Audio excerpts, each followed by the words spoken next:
హైందవ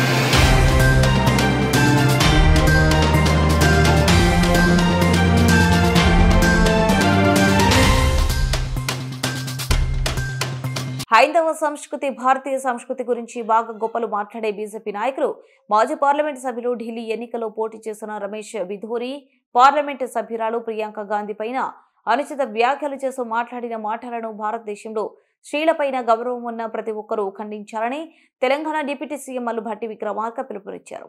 హైదరాబాద్లో గాంధీ భవన్ బీజేపీ కార్యాలయాలపై జరిగిన దాడులపై ఎర్రుపాలెం మండలం వెంకటాపురం గ్రామం నుంచి స్పందించిన డిప్యూటీ సీఎం భట్టి విక్రమార్క మీడియాతో మాట్లాడారు. బీజేపీ కార్యాలయం గాంధీ భవన్ పై జరిగిన దాడులను ఉపేక్షించబోమన్నారు. రాష్ట్రంలో లా అండ్ ఆర్డర్ ను పటిష్టంగా అమలు చేస్తామని తెలిపారు.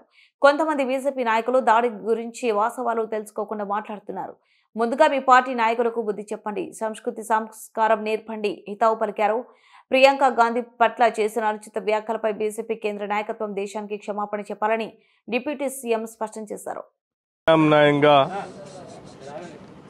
బీజేపీ పార్టీ సంబంధించిన నాయకత్వం గాంధీ భవన్ పైన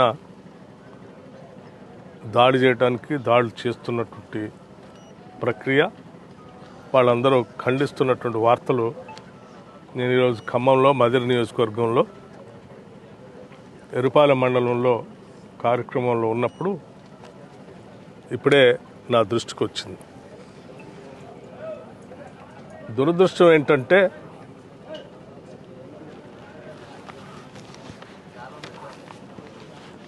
హైందవ సంస్కృతి భారతీయ సంస్కృతి గురించి బాగా గొప్పలు మాట్లాడేటువంటి భారతీయ జనతా పార్టీకి సంబంధించిన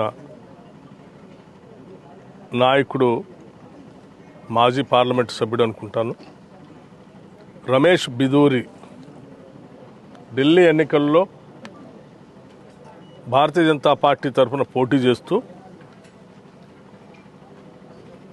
తను గెలిస్తే ఆ ప్రాంతంలో ఉన్నటువంటి రోడ్లన్నింటినీ కూడా గౌరవ పార్లమెంటు సభ్యురాలు శ్రీమతి ప్రియాంక గాంధీ గారి పైన కామెంట్ చేస్తూ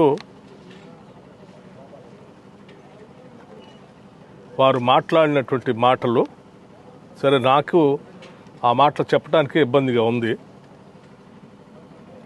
దాన్ని భారతీయ సంస్కృతి పైన సాంప్రదాయాలపైన భారతదేశంలో స్త్రీ పైన గౌరవం ఉన్నటువంటి ప్రతి ఒక్కళ్ళు కూడా ఖండించాల్సినటువంటి అవసరం ఉందని చాలా స్పష్టంగా చెప్తా ఉన్నాను. భారతీయ జనతా పార్టీ కూడా వారి యావత్ నాయకత్వం దేశంలో ఉన్న నాయకత్వం అంతా కూడా ఈ దేశానికి క్షమాపణలు చెప్పి ఇటువంటి దిగజారుడు పరిస్థితుల్ని దేశ సంస్కృతిని దిగజార్చే విధానంలో భారతీయ జనతా పార్టీ పోలుతున్నందుకు సిగ్గుపడాలి. ఇది దేశవ్యాప్తంగా ఉన్నటువంటి ప్రజలు భారతీయ జనతా పార్టీకి సంబంధించిన